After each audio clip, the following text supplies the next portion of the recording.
ხაზში შესვლას წინ უძღოდა რა პროცესები, რომ ხან რკინიგზა ფეთქდებოდა, ხან ისა, ხან იძარცვებოდა. ეს იყო ქვეყნის წინააღმდეგ მიმართული ქმედებები ღვთისა, რომელსაც ბატონი გამსახურდიას მომხრეები წარმოადგენდნენ. ისინი თვლიდნენ, რომ თუ საქართველოს ეკონომიკას გაანადგურებდნენ, შეძლებდნენ შევარდნაძის ხელისუფლების დამხობა. იგირიდან დაწყებული ადიუსმა ოჩამჩირსმა განლაგებულ რკინიგზის შემადგენლობას ადაფეთქებდნენ, ან მთლიანად იტაცებდნენ ტვირთებს.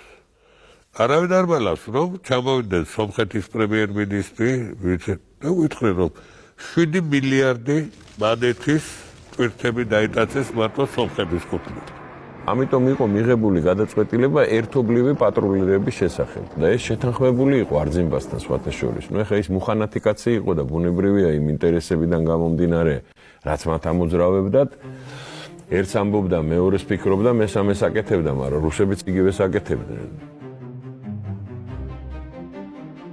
ეს რომელიც არ იყო ჩაფიქრებული როგორც სამხედრო ოპერაცია, კიდევ იმეორებ ეს ყველაფერი დოკუმენტები, ეს ნახაზები, სქემები შემონახულია და მე მინდა რომ მოსახლეობა მიცოდეს, როგორი იყო სინამდვილეში, რა იყო სინამდვილეში ეს ყველაფერი.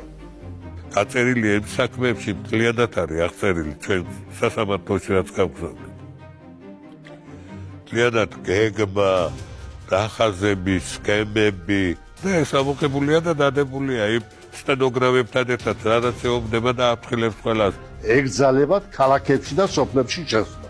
არავითარი მოსახლეობასთან კონტაქტი, არავითარი გადასვლა, მხოლოდ რკინიგზის დაცვა, სიგარეტის საყიდლათაც ვერ გადავაისა, მომარაგებული იქნება ამის და უჩადრე გამოყო გენერალი ამასთან.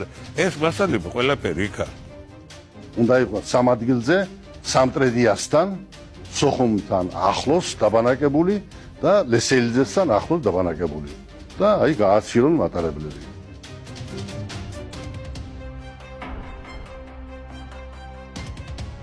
რუსეთი ორივე მხრიდან ძაბავდა სიტუაციას, ქართულ ხარეს აკეზებდა შედით, არძიმბას ეუბნებოდა, რომ ყველაფერი უნდა გააკეთო, რომ ომი დაიწყოს.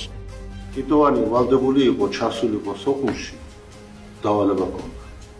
და ეს სქემა, გეგმა გაეცნო არძიმბასთვის, რომელსაც მე წინასწარ ველაპარაკე და შევთანხმე აი ამ ოპერაციის ჩატარების აუცილებლობა. და ეს მან არ გააკეთა.